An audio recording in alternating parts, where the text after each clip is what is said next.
11-14.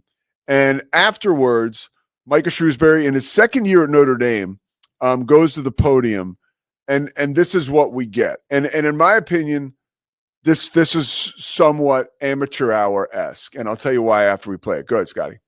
Don't give up on these kids, man. What have they done for people to give up on them? I know if you're not with us because we're losing, you don't want to come watch this, fine.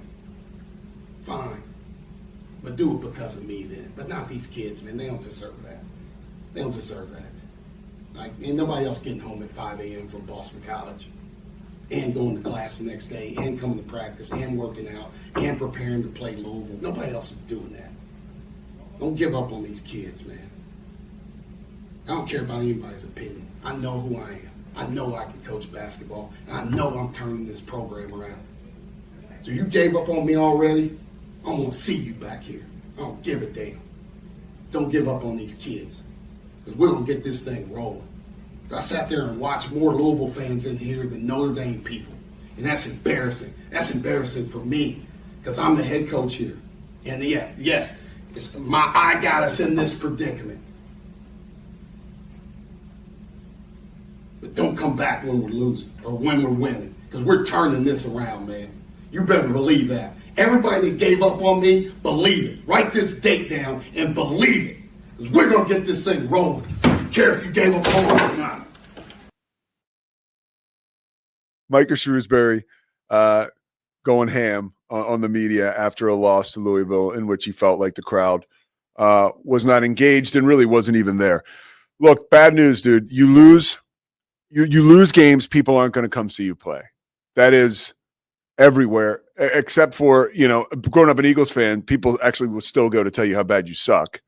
And there are some teams like the New York Knicks, people will always just fill that building just because it's a Knick game. But it's rare around the world where people will continue to go see you play if you're not any good. Secondly, I have a personal story that I can share, which is like, and Micah Shrewsberry is a great man by all accounts, and he's a good coach. I mean, this is what happens early on. This is adversity, and he's allowed stuff like that. Like, this is not like a crucifixion, like, oh, like he's totally screwed up. But I have a personal story.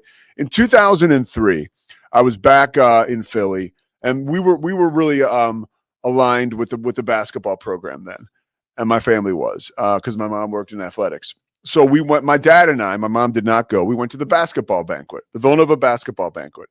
After Villanova had a year where I think they made the NIT and they lost in the first round. It was a really bad year. And Jay Wright was the head coach early in his tenure at Villanova. And, Jay always, like, even in like Villanova would have experiences like Micah Shrewsberry just had, but Jay would very calm, very poised, talking to people, talking to the media, talking to not to players, but outside. The decorum was there, and the guy was just put together, right? And really slick, always respected, like George Clooney, even at a loss. And people handle things differently, but at that banquet, Jay Wright spoke to us, and he never yelled. He never, but it was a small banquet at the Conley Center at Villanova, right? In the Villanova room. Not many people there. And he said, I just want everyone to look around the room. And it was like a real pause. And he said, I want you to remember who's in here right now, because we're going to win a championship.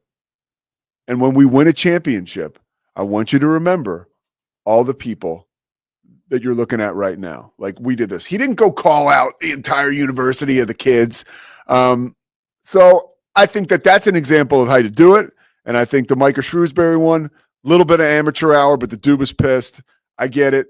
After a game, you're fired up, but it didn't seem as authentic as maybe I think he wanted it to. Speaking of authentic, we got one of the better football players ever to play in the state of Texas, out of Stephenville. We are really looking forward to having Jared Stidham on. Coming back from the break, he will join us. It's the Pete Souza Show.